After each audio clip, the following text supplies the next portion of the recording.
नमस्कार प्यारे बच्चों। आज हम अध्ययन करेंगे मौसम और जलवायु के बारे में। Weather and climate. वेदर की स्टडी मौसम विज्ञान या मेट्रोलॉजी करता है, जबकि जलवायु यानी कि क्लाइमेट की स्टडी क्लाइमेटोलॉजी यानी कि जलवायु विज्ञान में की जाती है।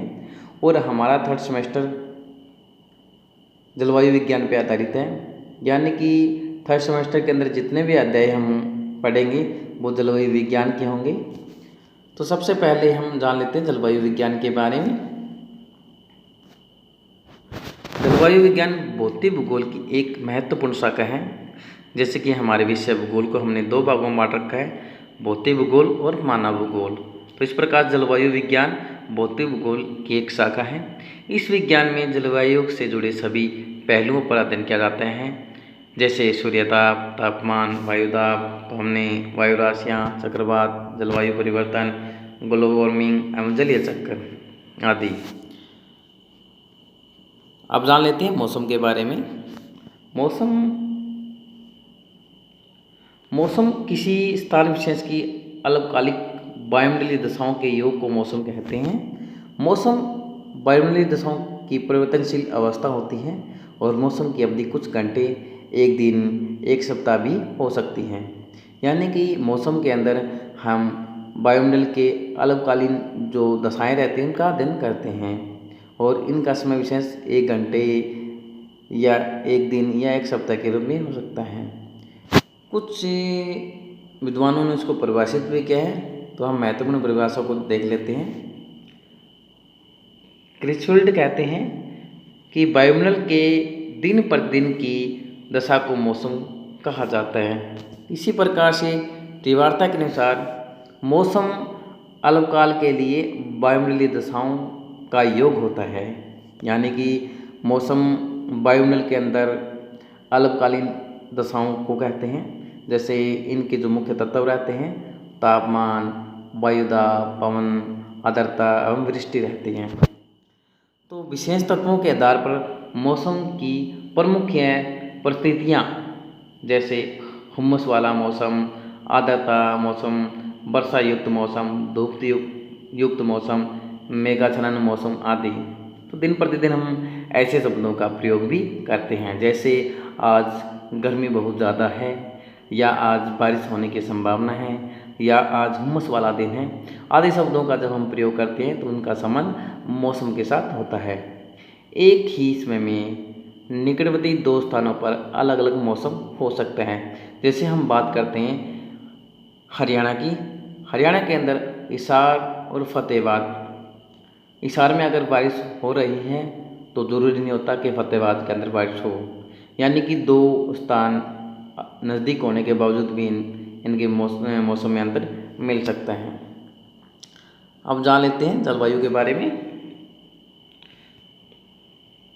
जलवायु किसी विस्तृत क्षेत्र में लंबे समय, और समय लेते हैं हम 30 से 35 वर्षों की मौसम संबंधी दशाओं का सम्मिलित रूप जलवायु कहलाता है।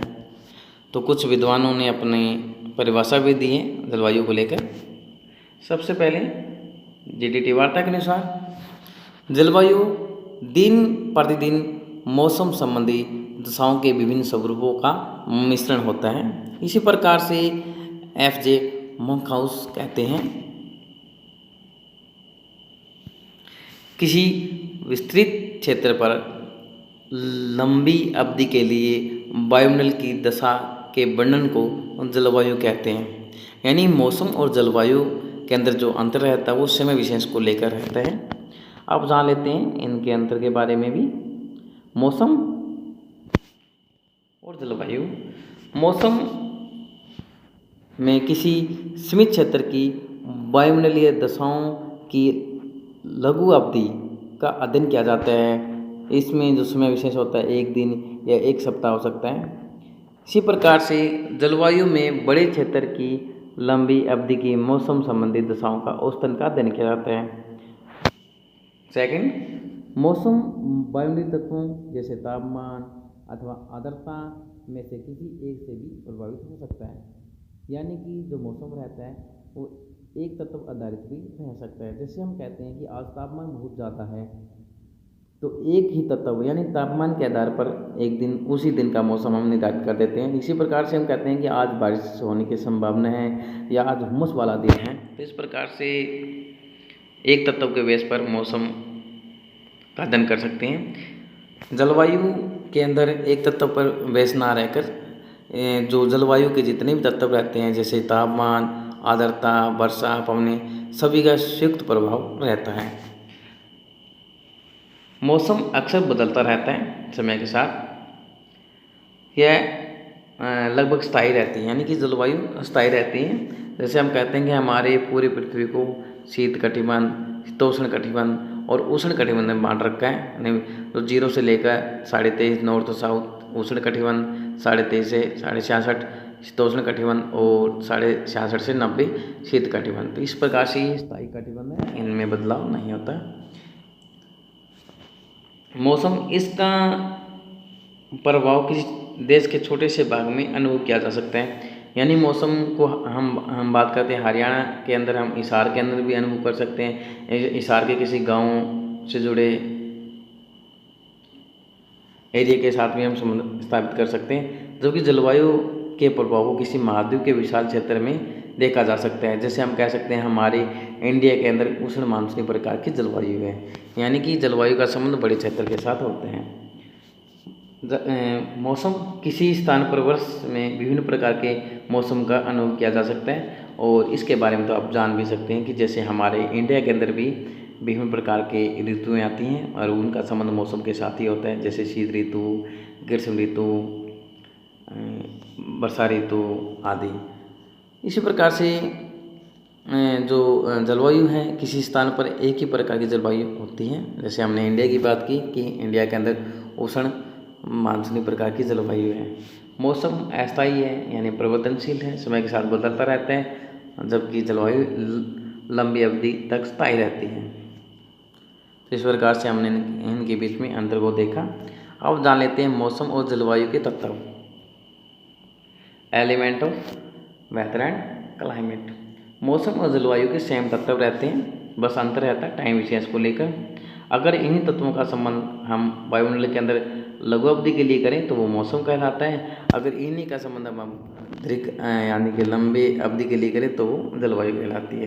तो तापमान, वायुदाब, पवनें, आर्द्रता और वृष्टि, ये मौसम और जलवायु के महत्वपूर्ण तत्व हैं। हम बात कर लेते हैं जलवायु को प्रभावित करने वाले कारक के रूप में। तो जलवायु, हमें पता है कि हमारी पृथ्वी पर एक जैसी क्लाइमेट नहीं है और क्षेत्र विशेष के अंदर जलवायु के अंदर अंतर मिलता है। उनके पीछे अनेक से कारक रहते हैं। जैसे सबसे पहले बात कर लेते हैं भूमध्य रेखा से दूरी। भूमध्य रेखा से दूरी, डिस्टेंस फ्रॉम इक्वेटर। हमें पता है 0 डिग्री को हमने भूमध्य रेखा माना है और सूर्यताप भूमध्य रेखा पर सीधा गिरता है, इसलिए सूर्यताप अधिक प्राप्त होने के लिए इक्वेटर के जो रीजन रहते हैं यहाँ तापमान भी अधिक होता है। जैसे जैसे इक्वेटर से ध्रुवों की ओर जाते हैं तो तापमान में अंतर मिलता है, क्योंकि सूर्यताप भी कम मिलना शुरू हो जाता है। तो इक्वेटर से जैसे ध्रुवों की ओर जाते हैं सूर्यताप कम प्राप्त होता है और सूर्यताप कम प्राप्त होने के कारण तापमान भी कम मिलता है, जो कि जलवायु को सीधा तौर पर प्रभावित करता है। इसी प्रकार से समुद्र तल से ऊंचाई, सी हाइट फ्रॉम सी लेवल।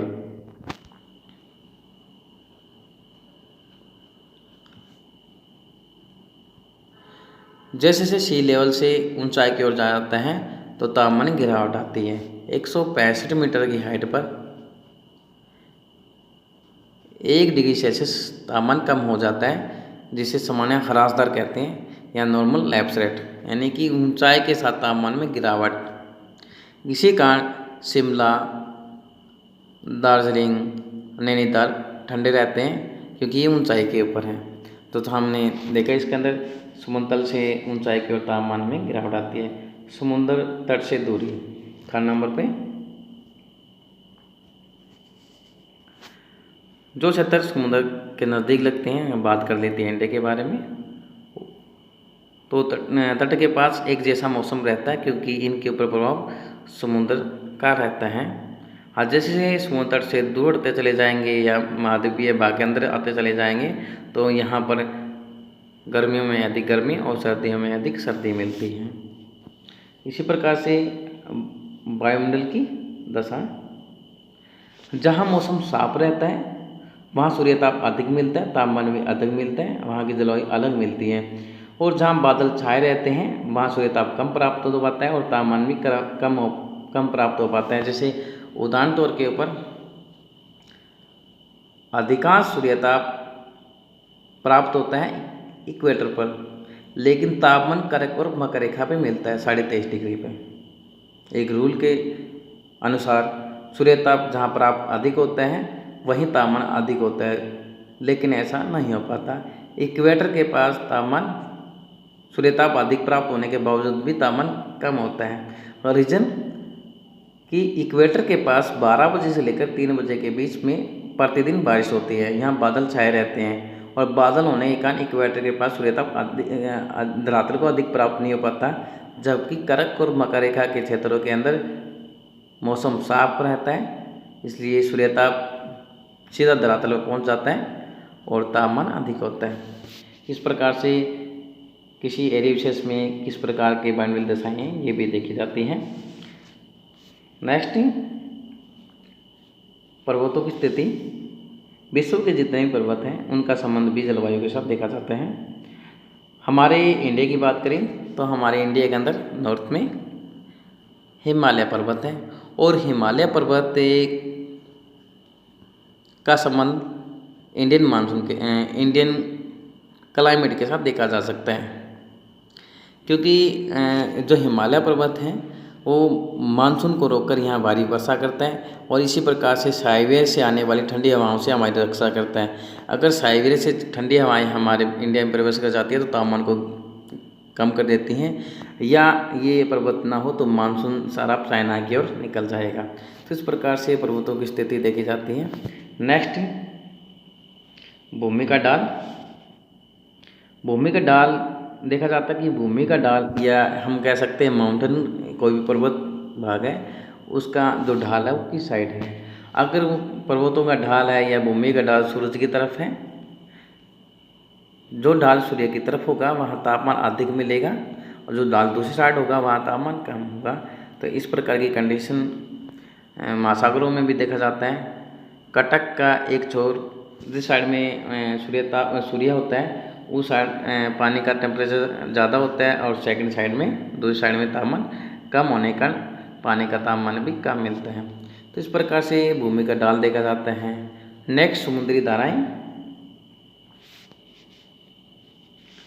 हमारे धरातल पर देखें तो तापमान एक समान नहीं है और तापमान में संतुलन लाने के लिए समुद्री धाराएं और पवनें अपनी महत्वपूर्ण भूमिका अदा करती हैं। और हमारे पृथ्वी के ऊपर महासागरों में जो समुद्री धाराएं चलती है वो दो प्रकार की होती है, गर्म जल धाराएं और ठंडी जल धाराएं। जिस प्रकार से हमारे वायुमंडल में पवनें चलती हैं, इसी प्रकार से हमारे महासागरों में एक निश्चित मारक और निश्चित पानी आकार के रूप में पानी चलना स्टार्ट कर देता है, जिसे समुद्री धाराएं कहते हैं। समुद्री धाराएं जो इक्वेटर से, यानी कि यहाँ सूर्यताप अधिक प्राप्त होने से पानी का तापमान भी अधिक हो जाता है, यानी जो पानी इक्वेटर से 0 डिग्री से ध्रुवों की ओर चलता है पानी गर्म होता है, इसलिए उनको गर्म जल धाराएं कहते हैं। और ये अपना तापमान के कारण ध्रुवीय क्षेत्रों का तापमान को बढ़ा देती हैं, यानी कि ये गर्म जल धाराएँ जब ध्रुवीय क्षेत्रों में चल जाती हैं तो वहाँ के तापमान को बढ़ा देती हैं। इसी प्रकार से जो धाराएँ ध्रुवीय क्षेत्र से इक्वेटर की ओर चलती हैं वो जल धाराएँ ठंडी जल धाराएँ होती हैं और वो जल धाराएँ इक्वेटर क्षेत्र के अंदर तापमान को कम कर देती हैं। तो इस प्रकार से समुद्री धाराएँ भी तापमान में बढ़ाने का और घटाने का काम करती हैं और समुद्री जल धाराएँ जलवायु को प्रभावित करती हैं। तो जय हिंद, धन्यवाद।